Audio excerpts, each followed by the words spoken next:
जय भिक्षु नमन हमारा, जय जय भिक्षु नमन हमारा, दीपामा का लाल दुलारा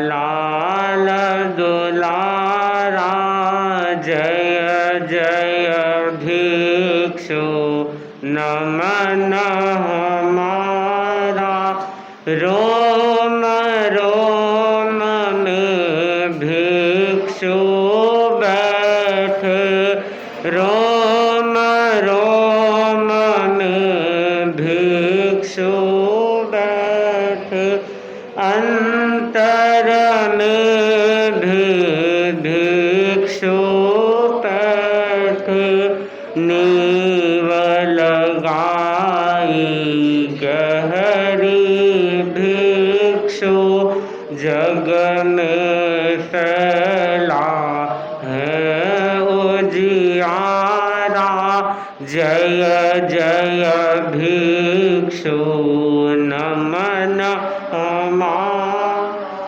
श्रद्धा गहरी वीर वचन पर, श्रद्धा गहरी वीर वचन पर, गुण रत्नों के थे तुम आगर, गुण रत्नों के थे तुम आगर, कष्ट सहिष्णु समता साधक, सब ऋतुओं ने मोहन गारा, जय जय भिक्षु नमन हमारा, सचमुच तुम थे युग अवतारी, सचमुच तुम थे युग अवतारी, मूरत तेरी सबसे न्यारी, मूरत तेरी सबसे न्यारी, पग पग मिटती सारी विपदा, नाम स्वाम का लगता प्यारा, जय जय भिक्षु नमन हमारा, मंगलकारी भिक्षु स्वामी, मंगलकारी भिक्षु स्वामी, माँ उपकारी अंतर्यामी, माँ उपकारी अंतर्यामी, कलयुग में सतयुग दिखलाया, भक्त जीवों को तुमने तारा, जय जय भिक्षु नमन हमारा, दीपामा का लाल दुलारा, जय जय भिक्षु नमन हमारा। के अवतार भगवान महावीर स्वामी के श्री चरणों में कोटि से वंदन, योग प्रदान आचार्य महासमुनि के श्री चरणों में कोटि से वंदन, मुनिवृंद उपास्थित धर्म प्रेमी भाइयों बहनों, प्रभु महावीर की वाणी है, लवंते विमला भोए, लवंते सुर संपया, लवंते पुत्र मितं च एगो धम्मो न लभ्यते, एगो धम्मो न लभई।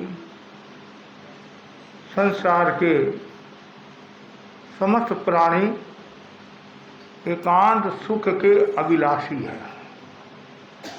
सुख की कामना से प्रेरित होकर ही जीव निरंतर नाना प्रकार के व्यापारों में लगे रहते हैं, किंतु सुख की प्राप्ति, सुख की अभिलाषा को पूर्ण करने वाला विश्व में एकमात्र कोई पदार्थ है तो धर्म है। बताया गया है व्यक्ति को विपुल संपदा प्राप्त हो सकती है, वैभव प्राप्त हो सकता है, सत्ता प्राप्त हो सकती है, जाति जन प्राप्त हो सकते हैं, पुत्र प्राप्त हो सकता है, मित्र प्राप्त हो सकता है, सब कुछ प्राप्त हो सकता है, लेकिन एगो धम्मो न लभई, धर्म का मिलना मुश्किल है। धर्म जीवन का अभिन्न अंग है। धर्म से आत्मा का शोषण होता है, धर्म से आत्मा परिनिर्मल होती है, शुद्ध होती है, बुद्ध होती है। धर्म का अर्थ है आत्मशुद्धि साधनों धर्म। जिन जिन उपायों से आत्मा की शुद्धि होती हो उसका नाम धर्म है। संवर धर्म, निर्जरा धर्म। हमारा लक्ष्य संवर धर्म और निर्जरा धर्म का होना चाहिए। कोई भी आप प्रवृत्ति करे, उस प्रवृत्ति में ये भाव रहे कि मेरे असत कर्म रुके, अशुद्ध प्रवृत्ति रुके, अशुभ प्रवृत्ति रुके, और कोई भी प्रकार का मैं पाप कर्म न करूं। हर पल हर क्षण निर्जरा का भाव रहे, आत्मा की शुद्धि का भाव रहे। आप समाई करे, संवर करे, ये समाई करे, तपस्या करे, कोई भी कार्य करे, उसमें लक्ष्य एकमात्र निर्जरा का होना चाहिए। ये लोग सुधारने के लिए कोई प्रवृत्ति नहीं करना, परलोक सुधारने के लिए कोई प्रवृत्ति नहीं करना, केवल प्रवृत्ति नन्नत निर्जर ठहराए, मतलब निर्जरा के लिए तपस्या करनी चाहिए, निर्जरा के लिए प्रवृत्ति करनी चाहिए। तो धर्म के अनेक रूप बताए हैं, धर्म के अनेक साधन बताए हैं, और धर्म को आत्मसात करना है तो पहला जो सूत्र बताया है वह है इंद्रियों का संयम। फर्स्ट क्या है? इंद्रियों का संयम। हमारे जैन दर्शन में 25 बोल का विशद विवेचन आता है, उनमें चौथा जो बोल है वह है इंद्रियां 5। इंद्रिय का अर्थ जो बताया गया है, अपने अपने नियत विषय का जो ज्ञान कराती है उसे इंद्रियां कहते हैं। इंद्रियां दशनावने कर्म का खोशम है, और इंद्रियां दशनावने कर्म का खोशम 12वें गुणस्थान तक रहता है, आगे क्षय हो जाता है। और जो इंद्रियां है वो निर्वध्य है, इंद्रियों से पाप नहीं लगता है। दर्वेंद्री भी है, भावेंद्री भी है। दर्वेंद्री और भावेंद्री, दर्वेंद्री तो अजीव है और भावेंद्रिय जीव है। दर्वेंद्री है निवृत्ति और उपकरण, और भावेंद्री है लब्धि और उपयोग। तो इंद्रियों का जो बताया गया है, इंद्रियां बुरी नहीं है। जब राग देश जुड़ जाता है, असंयम की ओर आदमी जाता है, तब आत्मा का नुकसान हो जाता है। इसलिए कहा गया है धर्म को आत्मसात करना है। धर्म के जो साधन बताए हैं उनमें एक महत्वपूर्ण साधन है इंद्रियों का संयम। तो 5 इंद्रियों के 23 विषय भी होते हैं और 240 विकार भी होते हैं। 240 विकार भी होते हैं। विषय और विकार जो है वो 6ठे गुणस्थान तक रहते हैं। विकार 6ठे गुणस्थान तक रहते हैं, और जो वेद है वह 9वें गुणस्थान प्रारंभ में, बाद में अवेदी हो जाता है, और जो लिंग है वो 14वें गुणस्थान तक रहता है। विकार है वो 6ठे गुणस्थान तक, अशुभ योग है वो 6ठे गुणस्थान तक रहता है। तो अब ये हमें ये समझना है इंद्रियों का संयम हम कैसे करें। क्यों? जीव है, प्राणी है, इंद्रियों का उपयोग तो करना पड़ता है। रसोई बनाते तो भी इंद्रियों का उपयोग करते हैं, भोजन करते तो भी इंद्रियों का उपयोग करते हैं, व्याख्यान सुनते तो भी इंद्रियों का उपयोग करते हैं। हर प्रवृत्ति में इंद्रियों का उपयोग होता है। उपयोग करो, लेकिन संयम होना जरूरी है, इंद्रियों का संयम होना जरूरी है। यदि राग देश जुड़ गया तो कर्मों का बंधन हो जाता है, और कभी कभी राग देश के कारण व्यक्ति पतन को प्राप्त हो जाता है, विनाश को प्राप्त हो जाता है। कभी कभी देखते नहीं भाई, आग भटकी तो जीवन खराब हो गया। इसलिए कहा गया है आंख का संयम। आप किसी को भी देखो, रंग देखा, रूप देखा, मकान देखा, वस्तु देखी, पदार्थ देखा, रोटी देखी, उसमें समता का भाव, ज्ञाता दृष्टा भाव के साथ देखना, तटस्थता के साथ देखना। एक ऐसी संप्रदाय भी है कि आंखों को फोड़ डालते हैं कि आंखें रहेगी तो मन में पाप आएगा, लेकिन आचार्य तुलसी ने फरमाया, गुरुदेव ने फरमाया, आंखें फोड़ने से पाप नहीं जाता है। आपके आंखें नहीं है, जो अंधे आदमी है क्या वो पाप नहीं करते हैं? वो भी तो पाप करते ही है। मूल इंद्रियों का संयम, जितना ज़्यादा इंद्रियों का संयम होगा, आंख का संयम, और आंख का संयम है तो व्यक्ति आगे बढ़ जाता है। इलायची कुमार की जो घटना आती नहीं, इलायची कुमार की जो है, और कितना संयम किया और परिणाम सुखद आया और सदगति को प्राप्त हो गए। आंख का संयम जरूरी है। ऐसे कान का संयम, आप कितनी बातें सुनते हैं, अनुकूल बातें भी सुनते हैं, प्रतिकूल बातें भी सुनते हैं, राग बढ़ाने वाले भी सुनते हैं, द्वेष बढ़ाने वाले भी सुनते हैं, और संसार घटाने वाले भी सुनते हैं, संसार बढ़ाने वाले भी सुनते हैं। जब आप संतों का व्याख्यान सुनने के लिए आते हैं और जिन वाणी सुनते हैं तो आपका एकमात्र लक्ष्य रहता है मेरा संसार घटे। और जब आप दूसरों से किसी से बात कर रहे हैं, संसारी जीवों से बात कर रहे हैं, और आपके विरुद्ध में कोई बोल रहा है, तो उसमें संसार घटाने की बात नहीं आती है, उसमें संसार बढ़ाने की बात आती है। अच्छा, इसने मेरे बारे में ऐसा बोला कि जब तक वापस मैं 2-4 नहीं सुनाऊं उसको, और तो फिर मेरा नाम ही क्या है। तो उस समय तो आपने सुना है, आपके अनुकूल कोई बात आई तब तो आप खुश हो गए, और प्रतिकूल कोई बात आई आप नाराज हो गए। ज्ञानी जन कहते हैं आप सुनते हो, उसमें भी तटस्थता का भाव होना चाहिए। सुनना और सुनाना, तो दुनिया में क्या है, सुनने वाले कम हैं, सुनाने वाला ज़्यादा है, सुनाने वाले ज़्यादा है। इसलिए कहा गया है कि सुनाने से रिटायरमेंट ले लो और सुनने का काम करो। सुनने का काम करो तो क्या घर में शांति रहेगी। ऐसा कहा जाता भाई, और सासू को तो मौन रखना चाहिए, मौन रखना चाहिए। बुढ़ापा यदि शांति से व्यतीत करना है तो मौन रखना चाहिए, लेकिन कभी कभी मौन भी नुकसान कर लेता है, कभी कभी मौन भी नुकसान कर लेता है। तो द्रव्य क्षेत्र काल भाव देखकर बात करनी चाहिए। आप किसी को सुनाना भी है, इस रूप में सुनाओ सामने वालों को भी बोध हो जाए और आपका भी नुकसान नहीं हो और उनका भी नुकसान न हो। लेकिन कभी कभी क्या है, द्वेष के वशीभूत होकर आप उसको तो नहीं सुनाते हैं। अब बहू को कोई बात कहना है तो बहू को तो सीधी बात नहीं कहकर अब बेटी को सुनाते हैं। तो बहू क्या सोचती है, ये तीर मेरे ऊपर ही चल रहा है, तीर मेरे ऊपर ही चल रहा है। अब बहू को कहना है तो आप यदि चतुराई के साथ बहू को कहोगे तो हो सकता है समाधान मिल सकता है। अब और किसी को सुनाने से क्या होगा। आप यदि अपनी बेटी की बुराई, अपने बेटे की बुराई, अपने बहू परिवार की बुराई दूसरों के सामने करते हैं तो दूसरों को तो मजा आता है, वो तो अवसर देखते हैं, अवसर देखते हैं। तो दूसरों को सुनाने से तो कोई समाधान है नहीं है, और जो भी समाधान है तो घर में बैठकर आप घर के सदस्यों के सामने सुनाओगे कोई भी बात है तब तो समाधान भी मिल सकता है। लेकिन यहाँ बताया गया जैसे आंख का संयम है वैसे कान का भी संयम होना चाहिए। किसी की निंदा नहीं सुनना, आलोचना नहीं सुनना।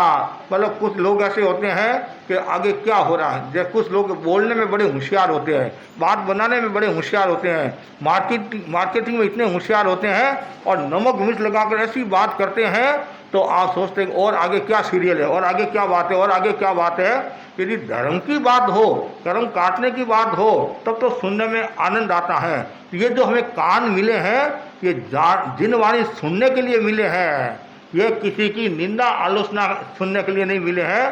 कान की जो शोभा है वो कुंडल से नहीं होती है, कान की जो शोभा है जिन वाणी सुनने से होती है। तो जिन वाणी सुनना जरूरी है, और जो कान का संयम करता है उसका मूल्य। ऐसी नाक का संयम और स्पर्श का संयम, और सबसे महत्वपूर्ण संयम किसका, इंद्रियों का। इंद्रियों में भी रसनेन्द्रिय का, देखो 5 इंद्रियां हैं, 5 इंद्रियों में चार इंद्रियां सब दो दो है, दो दो दो दो है, और काम सबका एक एक है।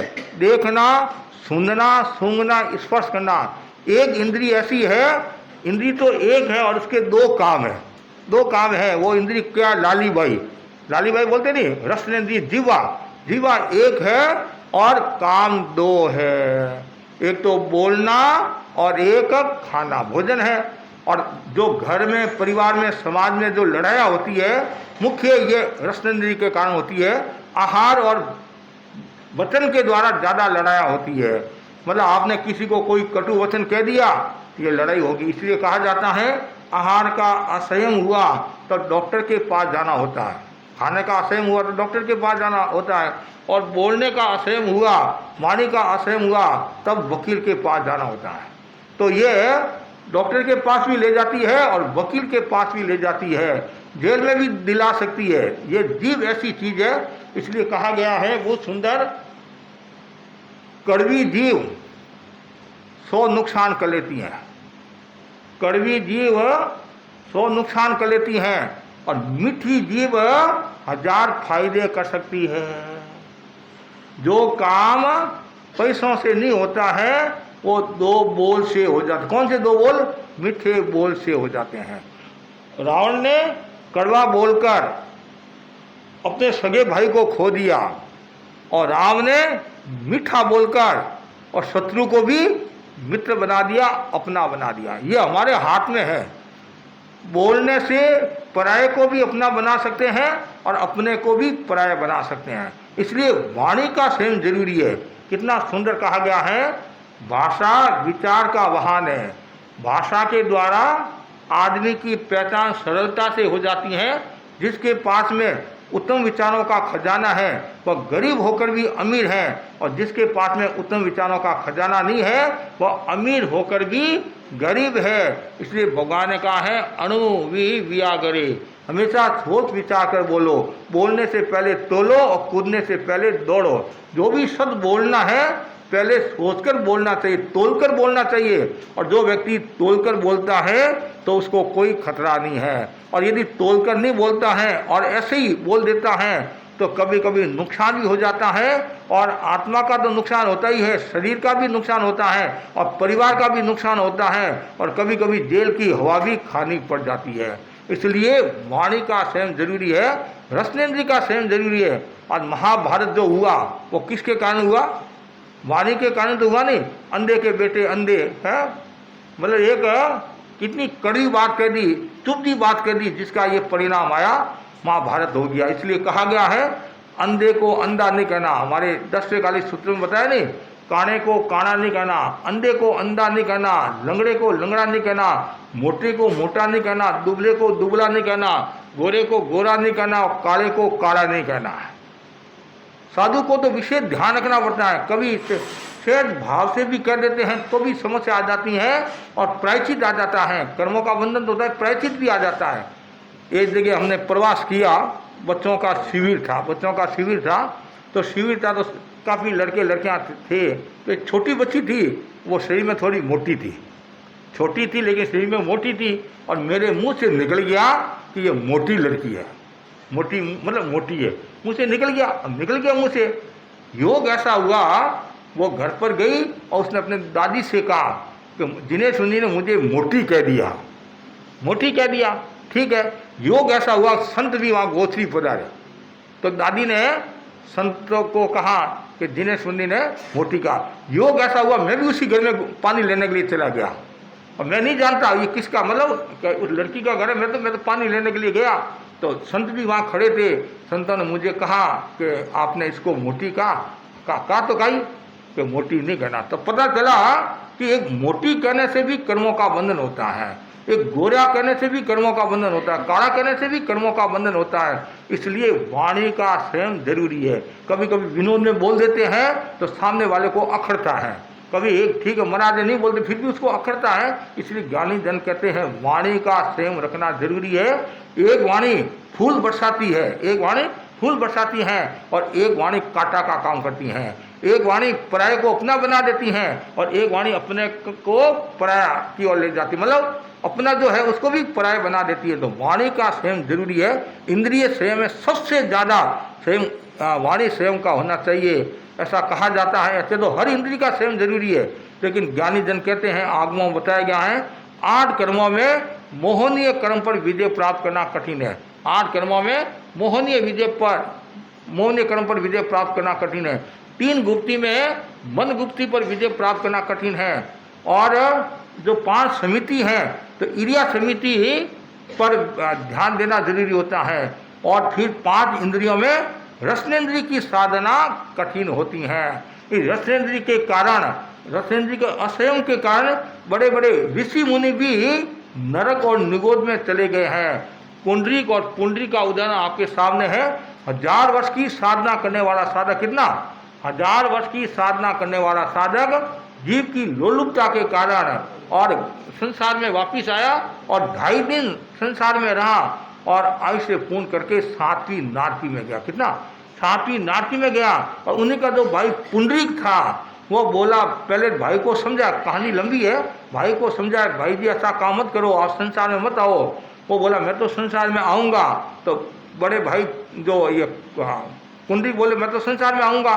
तो पुंडरीक थे, पुंडरीक जी ने कहा आप यदि संसार में आते हो तो ये मेरे बाप की गादी खाली नहीं रहेगी, कि मेरे पिता ने भी दीक्षा ली थी और मेरे भाई ने भी दीक्षा ली है और भाई वापिस आ रहा है तो ये गादी खाली नहीं रहेगी। ऐसा कहा जाता है कि वो पुंडरीक बोला कि मेरे कपड़े तो आप लो और आपके कपड़े मेरे को दो।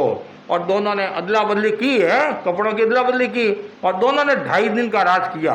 एक ने 2.5 दिन साधु बन पाड़ा और एक ने 2.5 दिन राज्य का संचालन किया। परिणाम ये हुआ, एक तो 7वीं नारकी में गया और एक सर्वार्थ सिद्ध नामक देवलोक में गया। बोलो आप, जो इंद्रियों का स्वयं कर लेता है, संसार की नश्वरता को समझकर, तत्व को समझकर जो इंद्रियों का संयम करता है, बहुत बड़ी उपलब्धि को प्राप्त होता है, बहुत बड़ी शक्ति को प्राप्त होता है। यहाँ तक बताया गया है इंद्रियों का संयम से व्यक्ति लब्धि को प्राप्त होता है, संपदा को प्राप्त होता है और खोई हुई वस्तु को भी प्राप्त हो जाता है। मतलब संयम का इतना बड़ा प्रभाव होता है। जैसे सत्ता चली गई और इंद्रियों का संयम है तो कभी कभी सत्ता वापस भी मिल जाती है। आज चुनाव का जो समय चल रहा है, एक दूसरे के जो ऊपर आरोप लगा रहे हैं, ये ऐसा, तो वो तो अपने वोट की राजनीति के लिए करते होंगे, कभी कभी उल्टा भी पड़ जाता है। एक शब्द भी उल्टा पड़ जाता है तो नुकसान हो जाता। क्यों? वाणी का असंयम। कभी भी वाणी का असंयम नहीं होना चाहिए। ऐसा कहा जाता है, ये मतलब वाणी है वो हृदय का थर्मामीटर है। वाणी क्या है? हृदय का थर्मामीटर है। और अग्नि से भी ज़्यादा दहक पैदा करने वाली कौन है?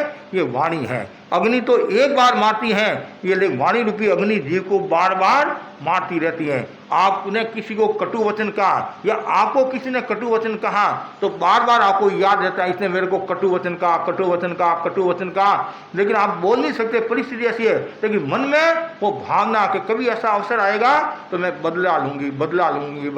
तो इसलिए इंद्रियों का संयम जरूरी है। और जितना ज़्यादा व्यक्ति इंद्रियों का संयम करेगा उतना ही व्यक्ति आगे बढ़ेगा। आप अर्जुन माली की घटना ले लो, मैतारी मुनि की घटना ले लो, दिट प्रहरी की घटना ले लो, चिलाती पुत्र की घटना ले लो।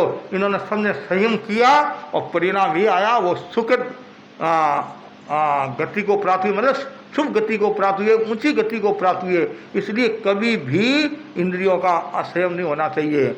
आज वर्तमान में भी हम देखते हैं खाने पीने में भी बहुत असंयम हो रहा है।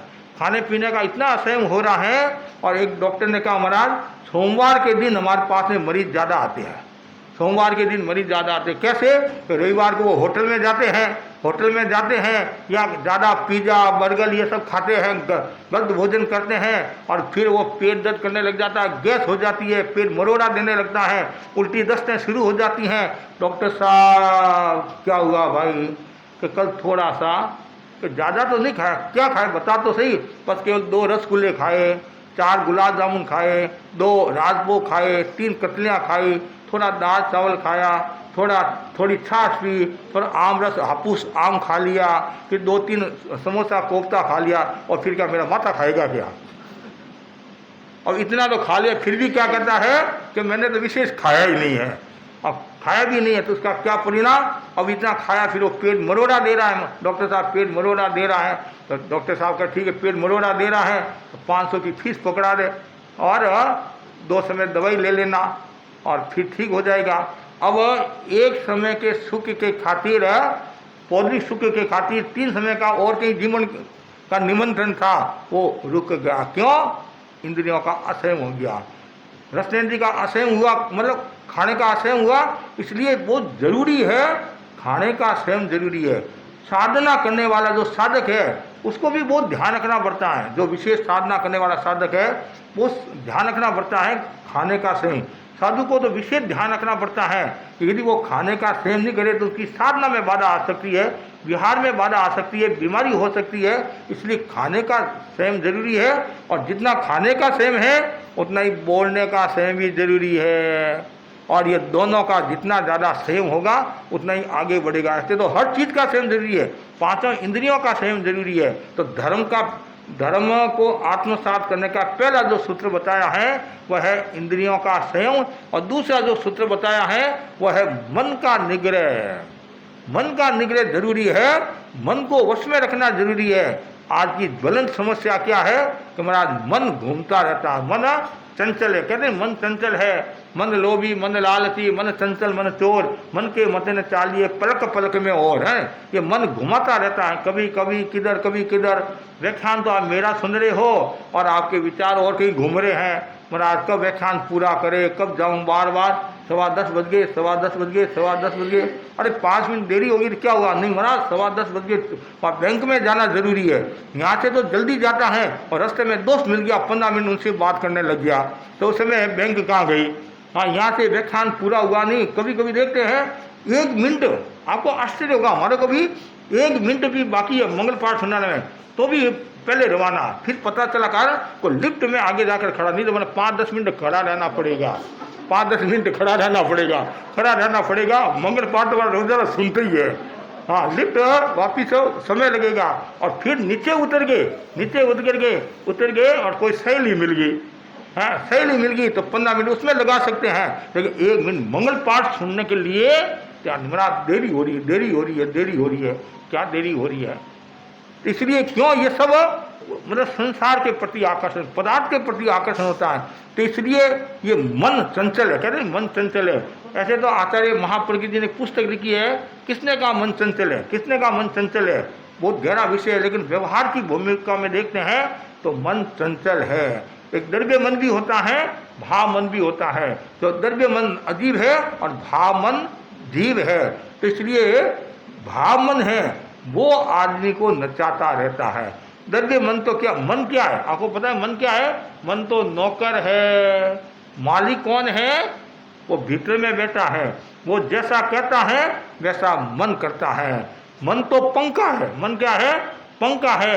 अब पंखा चल रहा है? नहीं चल रहा, नहीं क्या चलाने वाला नहीं है, स्विच चलाने वाला। तो हमारा स्विच क्या है? वो पंखे को चलाता है। वैसे हमारा चित्त है वो मन को चलाता रहता है, मन ऐसा वैसा ये कर। और ये मन कभी तो सम्यक दृष्टि हो जाता है, कभी ये मिथ्या दृष्टि हो जाता है, कभी ये कृष्ण पक्षी हो जाता है, कभी ये शुक्ल पक्षी हो जाता है, कभी ये अच्छा हो जाता है, कभी ये बुरा हो जाता है, कभी और कुछ हो जाता है, कभी घूमने लग जाता है, कभी स्थिर हो जाता है। ये मन बंदर की तरह घूमता रहता है। बंदर चंचल होता है, मतलब एक क्षण पहले यहाँ और दूसरे क्षण में यहाँ पहुंच जाता है। इधर इस वृक्ष पर बैठा है और एक क्षण भी नहीं लगता दूसरे वृक्ष पर आ जाता है। तो ये मन बंदर के समान चंचल है। मन का निग्रह करना जरूरी है और जो व्यक्ति मन का निग्रह करता है वो व्यक्ति आगे बढ़ता है। और इंद्रियां तो वर्तमान दर्शी होती है। इंद्रियां क्या है? वर्तमान दर्शी होती है, वर्तमान को जानती है। और मन त्रिकालदर्शी, सर्वादग्राही त्रिकालिकम मन है, वो पूरे 3 काल को जान लेता, सबको जान लेता है मन। तो मन को वश में करना जरूरी है और जितना ज़्यादा मन वश में होगा उतना ही व्यक्ति का विकास होगा। आदमी अतीत की स्मृति करता रहता है। 2-5 आदमी बैठे और मेरे दादा ऐसे थे, परदादा ऐसे थे, मेरे दादा ने ये बनाया, परदादा ने ये बनाया। महाराज आपको पता है मेरे मारवाड़ में बहुत बड़ी हवेली है, ये है वो है, वो अतीत के गौरव गाता रहता है। क्यों? मन चंचल होता है और ऐसे भविष्य की भी कल्पना करता रहता है, मुझे ये करना है, ऐसा करना, वो करना है। पास में पैसा तो कुछ नहीं है, केवल कल्पना कर रहा है। लेकिन वास्तव में मन में वर्तमान में जीना चाहिए। जो व्यक्ति वर्तमान में जीता है वही व्यक्ति आगे बढ़ता है। मन को वश में रखना जरूरी है, और जो व्यक्ति मन को वश में रखता है वो व्यक्ति आगे बढ़ता है। साधना भी वह अच्छी कर सकता है। अब मन चंचल क्यों होता है? मन चंचल क्यों होता है उसका बड़ा कारण बताया गया है, अतीत की स्मृति और भविष्य की कल्पना। दूसरा, हमारे शरीर में 3 दोष है। कौन कौन से हैं? वात, पित्त और कफ, ये 3 दोष है। तो पित्त का प्रकोप ज्यादा होता है तो क्रोध होता है, और कफ का प्रकोप ज्यादा होता है तब लोभ बढ़ता है, और वात का प्रकोप, वायु का प्रकोप ज्यादा होता है तो मन चंचल होता है। और ये मन चंचल मतलब ऋषि मुनियों को भी नीचे उतार देता है, ऋषि मुनियों को भी। और भावदेव भवदेव का आता नहीं, भावदेव और भवदेव का, किस प्रकार नांगड़ा अपने पति को समझाती हैं और वापिस संयम में स्थिर करा देती है, मन को वश में करा देती हैं। तीसरी आवश्यकता है मन को वश में करना। मुनिराज जा रहे थे, गुरु और चेले 2 थे, गुरु और चेले 2 थे। तो गुरु ने चेले को बताया हुआ था कि कोई भी गलती हो जाए क्या बोलना? तस्मिच्छामि दुक्कड़म, मेरे पाप निष्फल हो। छोटा बच्चा था, छोटा था। हमारे कुणाल मुनि तो बड़े हैं, 16 साल के 15 साल के हो रहे हैं, वो छोटे थे, नवदीक्षित थे। तो गुरुजी तो आगे और चेला पीछे पीछे चल रहा था। इतने में क्या होता है, प्रजापति होते हैं, कुमार होते हैं, कुमार जो घड़ा बनाने वाले, घड़ा, तो ऐसे घड़े थे, 1 2 3 4 ऐसे घड़े थे। अब बच्चा था, चंचल था, और वो छोटी अवस्था का था, तो वे घोड़ियाँ खेलना, अंटियाँ खेलना, ये छोटी छोटी चीज़ें खेलते थे। तो जैसे ही इनको देखा और देखी, मन में आया कि मैं कितना निशानेबाज हूँ, मेरा तीर बराबर चलता नहीं चलता है। हाथ में लिया एक कंकड़, एक छोटा सा कंकड़ लिया और ऐसे मारा। किसके मारा? मटके के मारा। मारती छोटा सा छेद हुआ, कुमार ने देख लिया। कुमार बोला, मुनिराज आप साधु हो और मेरे मटके को नुकसान पहुंचा दिया और छेद कर दिया। तो मुनिराज ने कहा, तस्मिच्छामि दुक्कड़म, वो सिखाया हुआ था नहीं, तस्मिच्छामि दुक्कड़म सिखाया हुआ था। और उसने, कुमार ने भी सोचा छोटा बच्चा है, गलती हो जाती है।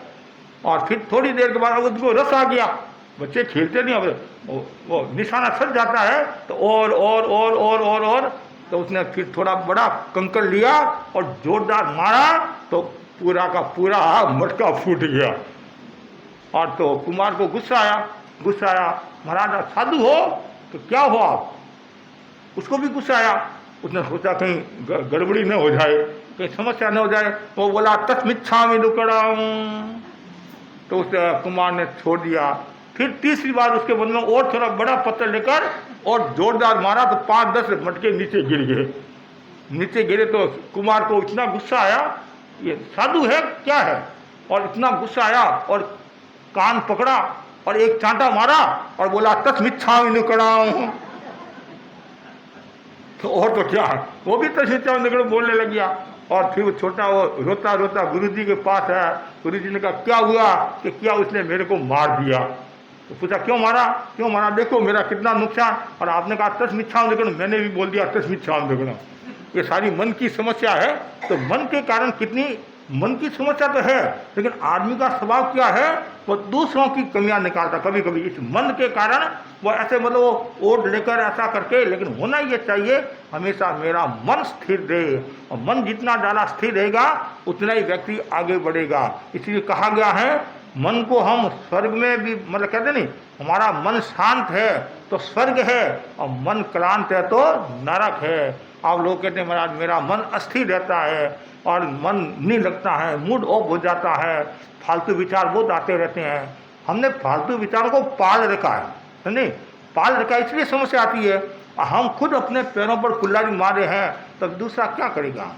आपको क्या लेना देना। कभी कभी तो ऐसा होता है आप किसी को जानते नहीं है, पड़ोसी के घर में कौन है आप जानते नहीं है, फिर भी आपके मन में आ जाता है भगवान इसका नुकसान हो जाए, ये हो जाए। कोई दूसरा आदमी आया और वो उसने जल्दी प्रगति कर ली और आपके मन में आ गया अरे मेरे को 50 साल हो गए मैंने तो कुछ नहीं किया और ये कल का छोकरा इतना आगे बढ़ गया, हे भगवान इसका भी नुकसान हो जाए। वो कहा जाता नहीं कागलारी दुराशीसु राजा जीरा घोड़ा मरे नहीं। आप यदि किसी के बारे में दुर्भावना बांटते हैं, दुर्ध्यान करते हैं तो सामने वाले का नुकसान हुआ कि नहीं हुआ, तो अपनी आत्मा का तो नुकसान हो जाता है। इसलिए मन को वश में रखो और जितना ज़्यादा मन को वश में रखोगे तो उसके लिए क्या करना चाहिए, दीर्घ श्वास का प्रयोग करना चाहिए और जीव को तालू के लगाना चाहिए और बार बार चिंतन करना चाहिए मुझे मन को वश में रखना है, मुझे मन को वश में रखना है, मुझे मन को वश में रखना है। ये प्रयोग जैसे इंद्रिय संयम के लिए सर्वेंद्रिय मुद्रा बताई आचार्य महापरिज्ञ जी ने, वैसे ही मन को वश में रखने के लिए, मन के निग्रह के लिए ये प्रयोग करना चाहिए। तीसरी जो बात बताई बहुत सुंदर बात है, धर्म को आत्मसात करने के लिए सत्य की साधना बहुत सुंदर है। सत्य की साधना अरहत बनना में हम बोलते नहीं सत्यं भयवं, सत्य ही भगवान है, सत्यं लोयमि सारभूयं, सत्य ही लोक में सारभूत है। ज्ञानी जनों ने सत्य को नारायण का है, ईश्वर का है, शक्ति का है, यज्ञ का है, तप का है। तो सत्य का बहुत बड़ा मूल्य होता है। जिसकी कथनी करनी समान होती है वही व्यक्ति सत्य की साधना कर सकता है और जो सत्य की साधना करता है वो विश्वास को प्राप्त होता है और जो असत्य बोलता है वो अविश्वास को प्राप्त होता है। और सत्यवादी का जीवन प्रारंभ में कष्ट में हो सकता है तो अंत में उनका वो सुखद होता है।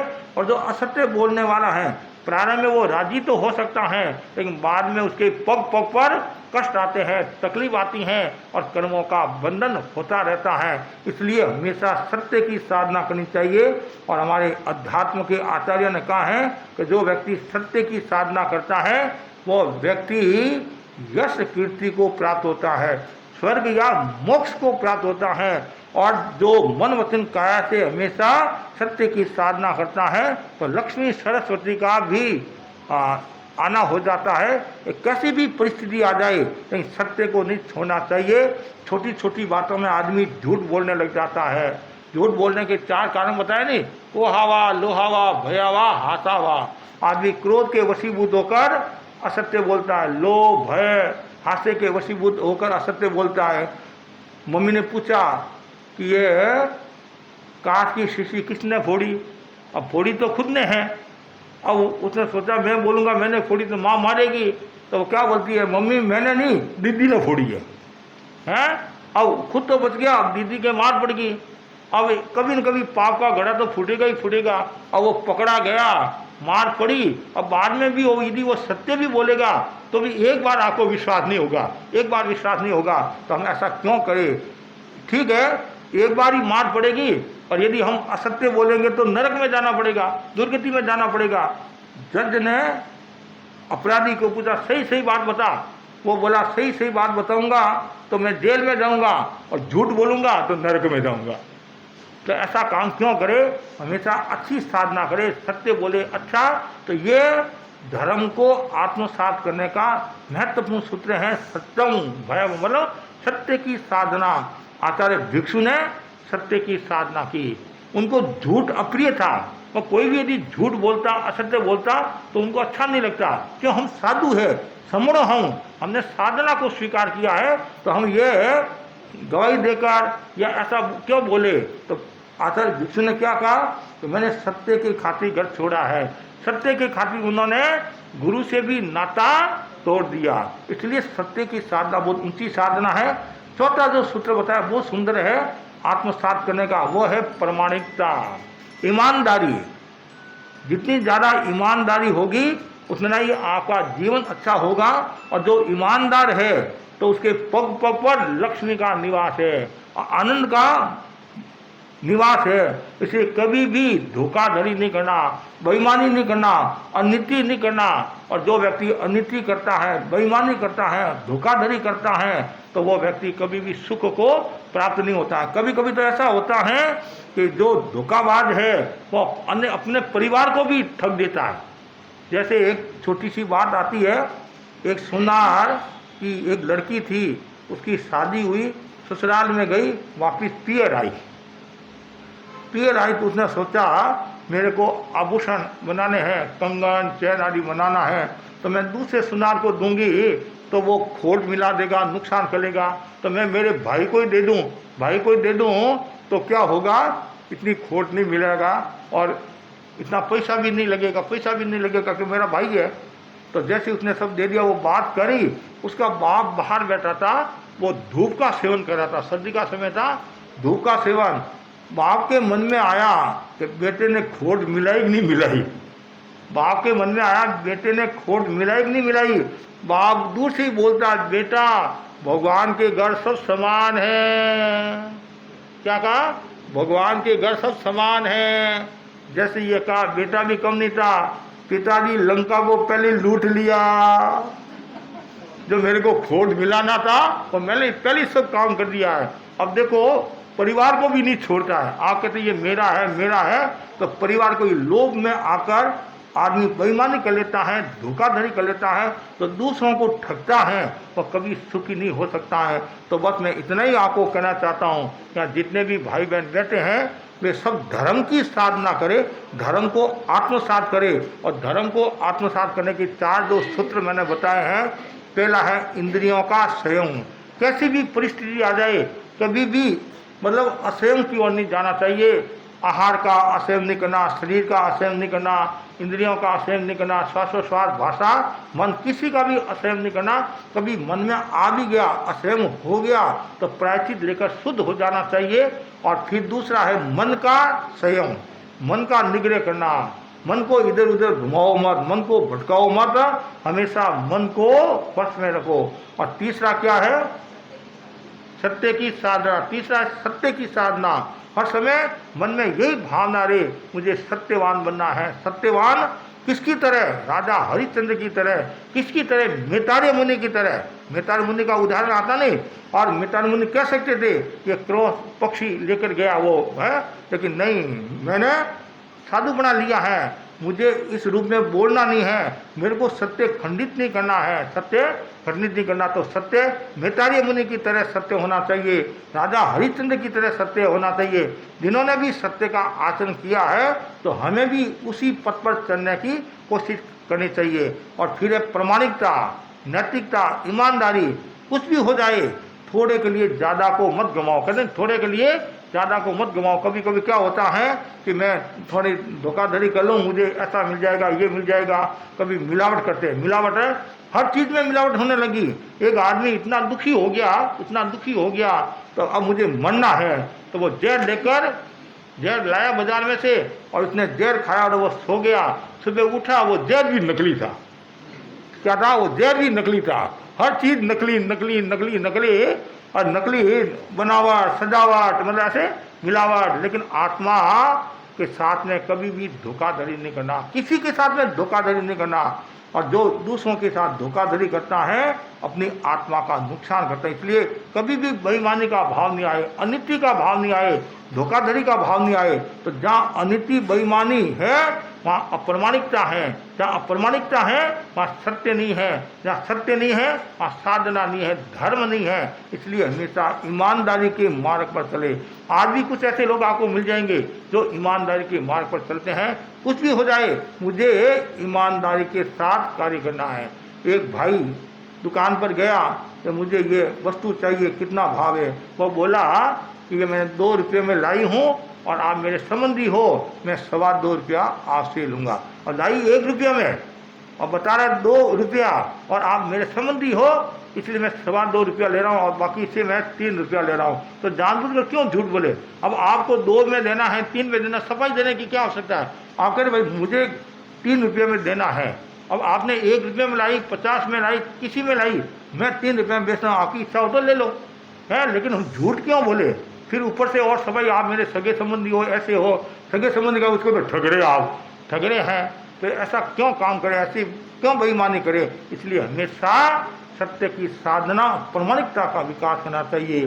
तो जो व्यक्ति धर्म को आत्मसात करता है, ऐसे आदमी को सब कुछ प्राप्त हो सकता है, लेकिन धर्म का मिलना मुश्किल है, और उसमें भी दिन शासन का मिलना मुश्किल है, और तेरापन धर्म संघ का शासन मिलना मुश्किल है। गुरुदेव तुलसी फरमाते थे 3 दुर्लभ बातें हमें प्राप्त हुई है।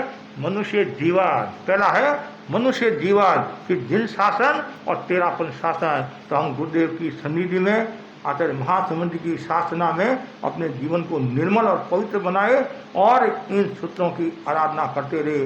तो जो व्यक्ति आराधना करता है, साधना करता है, उपासना करता है, वह सद्गति को प्राप्त होता है। इसी आशा के साथ ओम अरहम। आज हम नहा